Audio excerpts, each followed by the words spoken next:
Good morning, guys, and welcome back to another episode of Bareham Engines.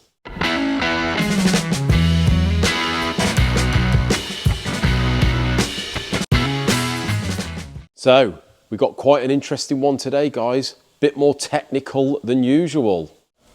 Hello again, mate. Hello. I'm in my corner. Yeah. I haven't been here from the last time you see me. I have moved, I've done something. I don't just hang here all the time, you know. So, it's another Cosworth day, I'm afraid. That's fine. For all you people that are getting a bit fed up with the Cosworths, I'm sorry, but that's what we seem to be doing most of the time, or I do. Yeah. We have got other stuff though. That Isaac's been involved with. Now he's sorted his little area out. Oh yeah. How are you finding your area? I love it, mate. It's so good. It's just nice having like a little sort of personal space sort of thing. Before we go on to this, shall we just show them our little addition to the workshop? Yeah. We've gone all trick, haven't we? Gone all trick. So, I don't know whether it was your idea or my idea or who cares, but you ordered them. Yeah, Fair play to him. Only a few quid. But we have gone colour-coded, guys. So you can see Isaac here has got 9 of his pots in orange, 9 in the black. Yep. If you look over there, we've got the yellow and green. Yellow and green on this one. And over there I have on the drawers as well. The pink and the blue. So the idea of the colour coding, guys, I'm sure you will agree this is a good idea. So when we have an engine come in, it's different for the cylinder heads, etc. The job cards are out there on the board. But when we're doing an engine, we stick a colour on, say for instance this one, blue, okay? Then this is your blue trays here. Then any cupboard we use or any shelf we use for this engine, in particular engine, we stick a label on and we know then that that is a blue shelf or a pink shelf. So we know exactly which drawer and shelf corresponds to each job. Very good smart. Idea? Very, very good idea. Let us know down in the comments what you think, but I think that's pretty trick, don't you? Yeah, and I was thinking as well, what I said to you, on anything that's sort of similar or you think might get confused, you can just pop a little sticker on that as well. We can parts indeed. And stuff. We've got several colours there, haven't we? So yeah. You've gone and ordered all that, which is great. Different colours. So yeah, makes life a lot easier. It means that you can just use sort of any drawer. Just look at the colour. Like you say, you put them on the outside, haven't you? So yeah. The Mercedes, for instance, we've done yellow. So we know on the left-hand side where it's got the little yellow marker, that's the drawers we've used. Yep. Great idea. I think so. Means we're not going to get bits mixed up, especially when I've got a few Cozzies on the go. Yeah. That's when it's going to get a bit confusing. Then. So anyway, back to the Cosworths. I don't think I've showed you this before, but I'm fitting and honing small end bushes in the conrods. Very exciting stuff, I know. So let me just show you. As I say, I haven't showed you this. We've always sized the big ends. Yeah. Showed them how to balance the rods, etc. But we've never really showed them anything to do with the small ends. So in the small end, this is a Cosworth conrod. You can see it's got a bush. Now that is a steel back bush with a bronze coating on the inside. Probably about, I think the coating's probably about 30 thou thick. Right. You buy these bushes. If you see down there, look, you've got a hole there. You've got a track there which holds the oil. Okay, so it means that the oil, the bush can be fed from the top there. So very irritating. Bloody customers. Bloody who needs them? So before we were rudely interrupted by the phone.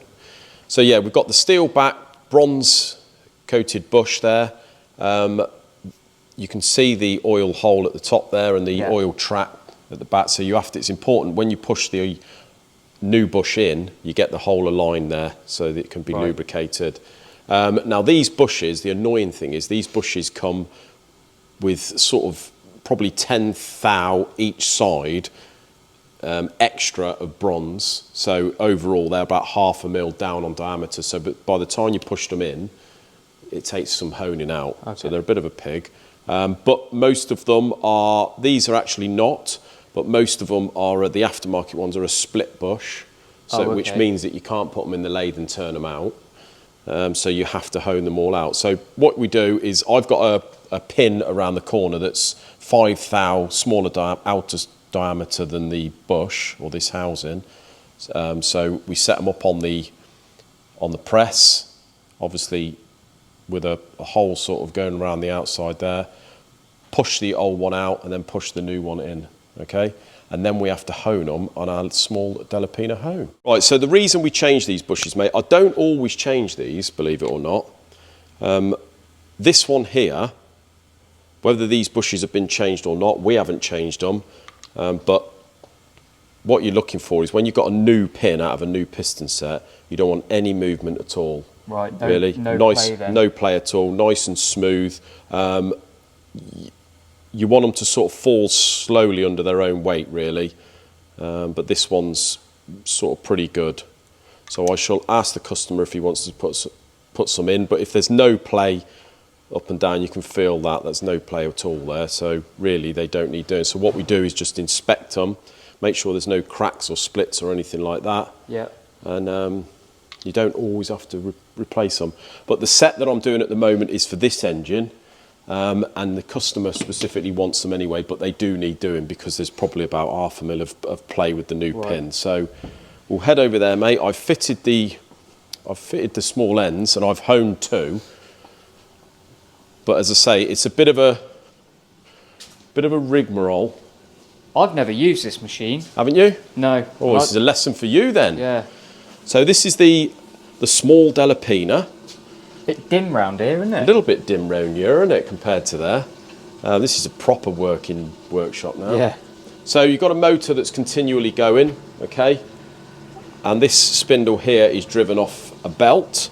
And down here, look, it's like a big old sewing machine. This pushes the tensioner in, which connects the belt, and then you've got oh, that's good. connection on the spindle. Okay, so this is a little hone, and it uses these stones here. Nice fine stones, all right, and you can see there that we've honed these ones out, so they're perfect. And what we're looking for is when you put the pin in, it's a nice slide fit, okay, you don't want hardly any resistance, and it sort of falls under its own weight or can be held there. So but you'll find by the time I've cleaned all the oil out of that will fall slowly under its own weight, which is exactly what we want, all right. So what we do, this little dial here, 1, 2, 3, 4, 5, 6, move it back 6 turns, and what that does, when we move it anti-clockwise, it pushes the stone down this way because you've got a tapered rod here that feeds in and out, and obviously when the taper goes into the stone, it lifts the stone out, puts pressure on. All right, the opposite side is just 2 flats really that are guides that run in the bronze. They don't damage the bronze. But what we're looking for here, this is your coolant, and what we've got to do, you've got a little rail here which it sort of stops the thing from gripping and spinning round and breaking your wrist. Okay, so what we're doing now, you can feel that's all a bit slack, so we just want to put a cut on so you can start to feel resistance. You know when it's resisting because the spindle will turn slightly slower. So I'm moving this coolant either side. So I'm getting coolant either side of the small end, okay? And you want to go back and forth, putting half a turn on at a time. As soon as it starts to go slack, I put another half a turn on. Yeah. And the idea is you go back and forth right to the very end, because what that does is gives you even wear on the stone. If you just go on the middle, you'll end up with a sort of dish in the stone, okay?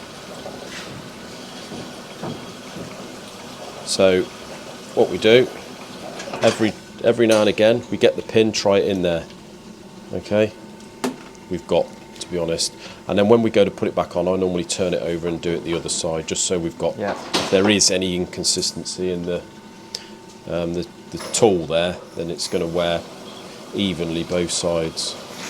This is proper old school, this. Proper old school, mate, this. We're all hands on. All very hands on, and it's just a case of feel. Yeah.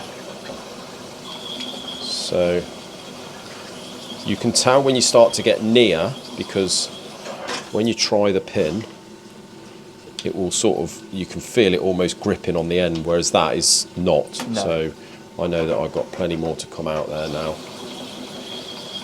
But as I say, most small end bushes that you fit in rods will have probably 5 thou to take out, which 5 thou will take you literally 10 or 15 seconds. But oh right, these have got 20 thou, which is yeah, half a mil, quite a lot. Really, isn't it? As I say, there's nothing really you can do because it's a split bush. You can't start turning it out, so you've just literally got to hone it.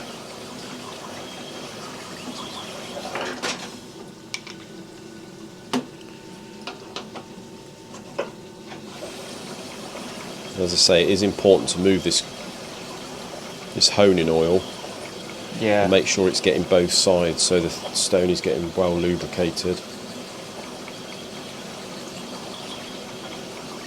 Otherwise, all it does is just clog the stone up, and when it clogs the stone up with the bronze, you can see there, look, that's happened. And what you have to do is just run a coarser stone over the top and get that bronze off each time, which is rather annoying.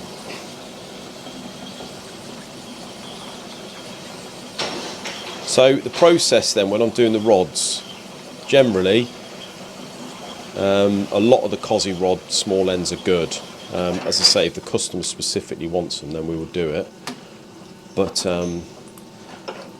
what we normally do is first stage when we get the rods, just blast them in the vapor blaster, make sure that they're all clean. If we're going to be changing the rod bolts, like for ARP 2000s, we'll change the rod bolts, because obviously the ARPs are about, believe it or not, they're about 1 gram lighter than the originals. Oh right. So we'll make sure we change them. You don't want to balance the rods and then change them. So if we're going to be changing small ends, we will do this, change the small ends. Then we will fit the new rod bolts, torque up the big ends, measure them and do our honing, okay? And then we go about balancing the rods end for end. So you know all about that. We balance the rod.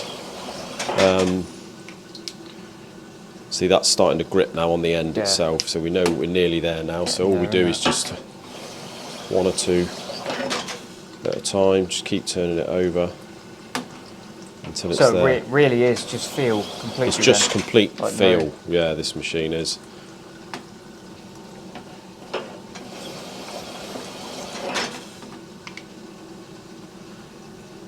That's almost there now.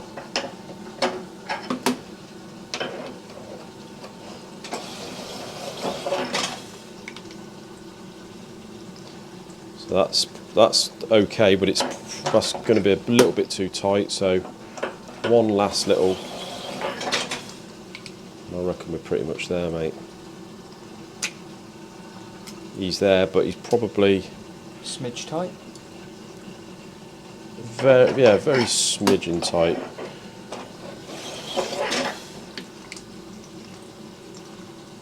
That's perfect. I do. Right, so you've got a little bit of resistance there.